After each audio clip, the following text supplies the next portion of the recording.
Halo semua, jumpa lagi dengan mata kuliah psikologi kognitif. Ini adalah pertemuan ketujuh kita.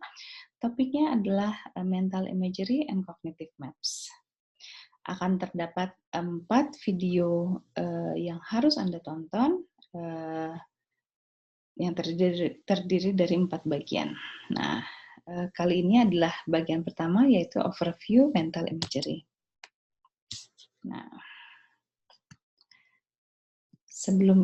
sebelumnya silahkan Anda kosongkan dulu pikiran Anda. Silahkan Anda tutup mata Anda. Sudah? Ditutup? Jangan ngintip ya. Nah, sekarang bayangkan tempat tidur Anda dengan detail. Warna spraynya, bentuknya, ukurannya, termasuk motif spray, apa yang ada di atasnya, bantal, guling, dan sebagainya. Sudah bisa Anda bayangkan? Baik. Berikutnya, ini sekarang Anda boleh buka buka mata. Tapi jika Anda sedang mendengarkan musik, sambil mendengarkan musik atau yang lainnya, silakan dimatikan dulu musiknya. Nah, kemudian bayangkan suara ibu Anda memanggil Anda. Terdengar suara khasnya, mungkin melengking, mungkin rendah, dan ada kata-kata atau nama kesayangan Anda dipanggil oleh ibu Anda. Sudah? Baik. Yang berikutnya, sekarang Anda bayangkan Anda sedang berjalan ke toko terdekat di rumah Anda. Boleh Indomaret, boleh Alfamart, boleh warung terdekat. Bayangkan jalan menuju atau rute jalan menuju ke, katakan, Indomaret terdekat dari rumah Anda. Ketika keluar rumah, Anda harus belok kanan, belok kiri, jalan lurus, berbelok, dan sebagainya. Sudah terbayangkan rutenya? Apa saja Anda lewati di jalan? Ada rumah siapa misalkan? Atau ada toko apa? Atau melewati berapa belokan? Atau taman mungkin? Baik. Nah, bagaimana? Bisa Anda menemukan gambaran dari ketiga atau bayangan dari ketiga hal tersebut? Nah, kita bahas satu-satu. Ketika Anda membayangkan mengenai tempat tidur Anda dengan detail, warna spray dan sebagainya, itu sebenarnya Anda sedang melakukan visual imagery atau imagery visual. Ketiga hal yang tadi Anda lakukan itu merupakan kemampuan manusia dalam membentuk bayangan, ya, mental imagery. Contoh pertama adalah visual imagery. Itu kenapa Anda harus menutup mata Anda, karena Anda hanya menciptakan bayangannya dalam pikiran Anda tanpa Anda melihat adanya tempat tidur. Gitu ya. Nah, contoh yang berikutnya, ketika Anda membayangkan suara ibu Anda memanggil Anda dengan warna suara yang khas, cara memanggil yang khas, itu adalah bayangan dari mental auditory atau auditory imagery. Gitu ya. Jadi imagery yang menggunakan suara. Dan yang ketiga adalah ketika Anda harus memetakan dalam pikiran Anda rute menuju toko terdekat, itu yang dikatakan sebagai cognitive map. Nah, ketiga hal ini merupakan materi yang terkait dengan materi mental imagery. Gitu ya. Jadi ini semua menggambarkan bahwa Anda bisa melakukan pembayangan dalam pikiran Anda terkait dengan tiga hal tersebut. Dan ini adalah tiga topik besar yang akan dibahas pada pertemuan kali ini. Nah, kemudian sebelum sampai ke sana, kita akan lihat dulu Apa sih yang dikatakan sebagai mental imagery? Gitu ya. Mental imagery ini adalah representasi mental dari stimulus ketika stimulus tersebut tidak sedang kita rasakan atau tidak ada.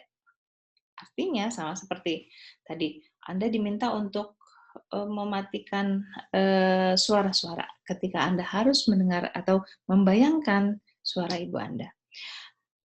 Anda harus menutup mata Anda agar tidak bisa melihat yang lain, hanya bisa melihat dalam bayangan Anda tentang tempat tidur Anda. Apa sih gunanya si mental imagery ini? Nah, mental imagery ini bisa membantu manusia untuk membantu aktivitas kognitif sehari-hari. Katakan kita mau mencari HP Anda yang terselip entah di mana di atas meja Anda. Di atas meja belajar Anda banyak barang yang lain. Tentunya ketika kita akan mencari HP, kita melihat HP-nya nggak? Pasti tidak. Nah, HP tersebut tapi ada dalam bayangan kita. Dan ketika kita membayangkannya sambil mencari, artinya kita tahu, oh HP saya itu warnanya hitam, bentuknya kotak, tapi tipis gitu ya. Itu ada terbayang dalam pikiran kita. Itu harus dipertahankan agar ketika kita menemukan benda atau objek dengan ciri-ciri yang sama, kita mengetahui bahwa itu adalah HP kita. Gitu ya. Nah, juga terutama juga berpikir menggunakan kemampuan spasial. Nanti akan dijelaskan lebih lanjut lagi untuk ini. Nah, apa itu visual imagery? Kita mulai dari visual imagery itu representasi mental dari stimulus visual ya. Jadi kita pernah melihatnya, tapi sekarang udah nggak lagi, tapi bisa kita bayangkan dalam kepala kita. Nah, silakan lihat pantai ini ya. Enaknya cerah gitu ya. Udah berapa lama ya nggak ke pantai nih? Udah 6 bulan ya nggak jalan-jalan, kecuali kalau Anda tinggal dekat pantai. Bayangkan lautnya tenang, cuaca cerah, ada pohon kelapa di sana gitu ya. Menyenangkan ya kalau ada di sana, betul nggak? Nah,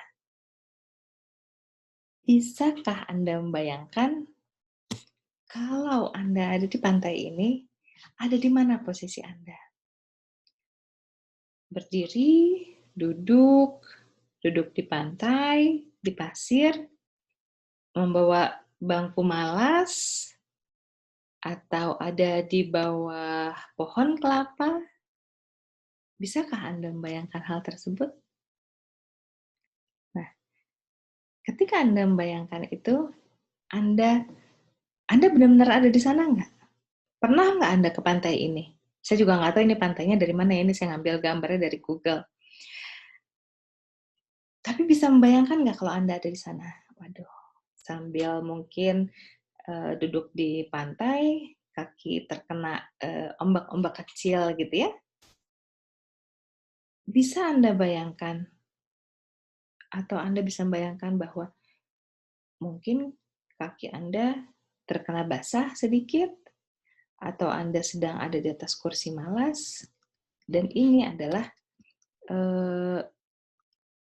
salah satu cara atau salah satu bagaimana visual imagery digunakan, gitu ya. Nah, tapi akan ada perbedaan antara persepsi dengan mental imagery. Kalau Anda tadi lihat gambar pantai, ini ya, pantai ini Anda menangkap semua gambar tersebut sebagai persepsi. Jadi Anda melihat gambar, Anda melihat barang atau apapun yang masuk ke dalam stimulus visual Anda, kemudian diolah itu menjadi persepsi. Tapi benar-benar ngelihat ya, gitu ya. Jadi persepsi itu adalah tindakan menerima atau perceive objek dalam secara visual, gitu ya. Prosesnya bottom up, top down processing, bisa gonta-ganti gitu ya. Itu mencocokkan hal yang diindrai dengan informasi yang ada di long term memory. Jadi kayak gambar tadi Anda lihat, terus Anda melihat, oh ya itu gambar pantai. saya melihat ada, kita lihat ya, saya melihat ada awan, ada horizon, kemudian biru luas membentang, ada pasir berwarna putih, dan ada pohon kelapa. Anda tahu dari mana pohon kelapa? Karena Anda punya long term memory, itu dicocokkanlah bahwa ada pohon, walaupun pohonnya miring, tapi dia memiliki daun seperti jarum. Oh, itu pohon kelapa karena ada di pinggir pantai. Prosesnya, bottom up ketika Anda melihat gambar ini, dicocokkan dengan long term memory yang ada di pikiran Anda, kemudian top down bahwa ini adalah pantai yang sangat menyenangkan di hari yang sangat cerah. Itu adalah persepsi. Gitu ya. Tapi kalau mental imagery, Anda tidak melihat, gitu ya, tidak ada visualnya. Seperti tadi di pantai tadi, semuanya terlihat. Kemudian Anda melihat diri Anda nggak di sana? Anda diminta tadi untuk membayangkan bahwa Anda ada di sana sedang melakukan tindakan tertentu atau sedang duduk di pantai atau sedang bermalas-malasan, apapun itu, gitu ya. Adakah Andanya? Nggak ada, Andanya ada di sini. Udah 6 bulan kena lockdown ya, udah 6 bulan nggak kemana-mana. Ya, mungkin Anda ada yang pergi juga, tapi jangan jauh-jauh ya. Jangan kena banyak orang. Nah, itu disebut kita tidak menerima secara langsung stimulus atau objek visual, akan tetapi berdasarkan dari apa yang kita bayangkan, yang kita ketahui, jadi knowledge driven, kita bisa membayangkan hal tersebut.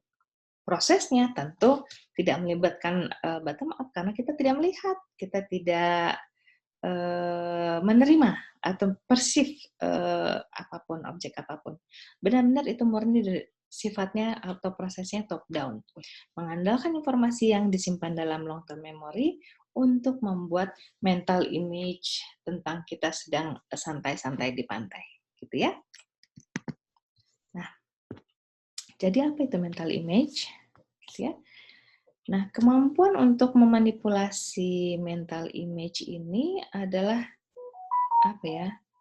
Tanda hallmark dari kreativitas dan imajinasi manusia. Jadi ini salah satu yang uh, uh, punya privilege-nya manusia. Walaupun saya nggak tahu ya, siapa tahu ikan ataupun kucing juga sebenarnya punya bayangan, kita nggak tahu karena kita tidak bisa mengeceknya. Karena bahkan jangankan kucing, mental image orang lain pun kita tidak bisa mengeceknya. Sehingga memang penelitian di bidang ini agak sulit ya. Nah, mental image ini bisa terjadi saat kalau sesaat mau tidur gitu ya, atau lagi melamun gitu, itu biasanya terjadi si mental image ini. Karena kita nggak lihat, tapi kita bisa berpikir tentang hal tersebut. Mungkin berpikir kejadian tadi ada apa aja hari ini gitu ya, atau apapun yang dipikirkan. Atau melamunkan seseorang di luar sana yang sedang dirindu-rindu ya, mungkin juga bisa.